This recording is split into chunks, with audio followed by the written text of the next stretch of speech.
Assalamualaikum warahmatullahi wabarakatuh. Perkenalkan, saya Ai Ervariah, guru SMPN 1 Cilacap, Kabupaten Sukabumi, CGP Angkatan 3. Perkenalkan, saya ingin menyampaikan refleksi saya mengenai pemikiran Ki Hajar Dewantara tentang pendidikan.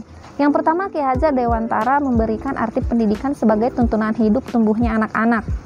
Maksud pendidikan adalah menuntun segala kodrat yang ada pada anak-anak sehingga mereka mencapai keselamatan dan mendapatkan kebahagiaan yang setinggi-tingginya baik sebagai manusia ataupun sebagai anggota masyarakat. Tuntunan dalam hal ini memiliki makna bahwa tumbuh kembangnya anak-anak di luar kehendak kita. Mereka dapat tumbuh dan berkembang sesuai kodratnya masing-masing. Guru memiliki peran sebagai penuntun agar kekuatan yang mereka miliki itu dapat tumbuh dan berkembang sehingga dapat mengubah lakunya. Yang kedua, Ki Hajar Dewantara memperumpamakan bahwa pendidikan itu seperti tempat semai suatu benih. Seorang petani dapat melakukan hal-hal agar benih yang disemai tersebut dapat tumbuh dan berkembang sampai menjadi benih yang siap ditanam dan berkembang menjadi dewasa seperti yang dicita-citakan. Namun petani tersebut tidak dapat mengubah jenis tanaman satu menjadi tanaman yang lain, misalnya padi menjadi jagung ataupun sebaliknya.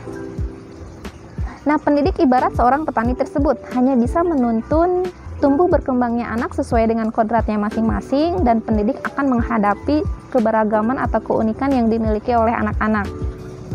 Dalam pendidikan terdapat hubungan antara kodrat keadaan dengan keadaannya anak-anak dalam sebuah konvergensi yang saling mempengaruhi.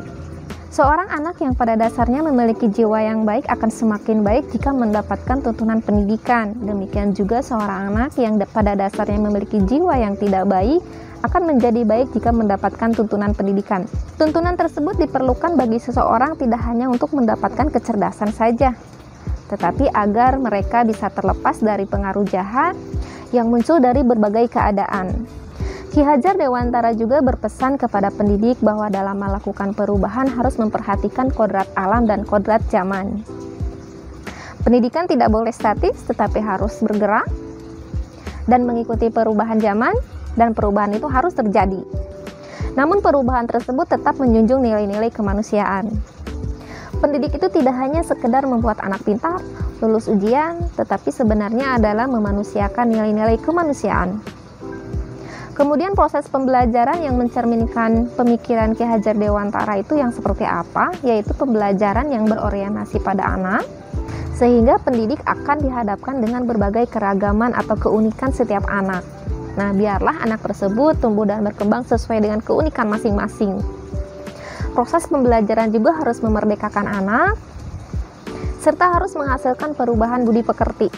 Kemudian apa yang harus saya lakukan agar proses pembelajaran mencerminkan pemikiran Ki Hajar Dewantara? Sebelumnya terjadi miskonsepsi pada diri saya bahwa siswa itu belajar untuk ujian, kemudian semua siswa minatnya akan sama terhadap pelajaran yang saya ampu, dan siswa harus menyukai pelajaran saya. Ternyata itu salah. Nah, kedepannya saya harus merencanakan atau mendesain sebuah pembelajaran yang lebih berpihak kepada siswa. Misalnya pada saat proses perencanaan pembelajaran, saya harus lebih berempati lagi kepada siswa, dapat merasakan apa yang mereka rasakan, apa yang mereka pikirkan, apa yang mereka lihat, apa yang mereka dengar, bahkan apa yang mereka bicarakan di belakang saya. Dan tentunya bisa merasakan apa yang mereka harapkan. Sehingga kedepannya proses pembelajaran yang saya lakukan dapat berpihak kepada siswa. Dari konsep pemikiran Ki Hajar Dewantara tersebut ada beberapa hal yang sudah saya terapkan. Saya sudah berusaha menerapkan beberapa model pembelajaran sehingga siswa bisa belajar aktif. Namun hanya beberapa siswa saja yang bisa merasakan apa yang ingin saya cita-citakan. Demikian yang dapat saya sampaikan. Terima kasih atas perhatiannya. Assalamualaikum warahmatullahi wabarakatuh.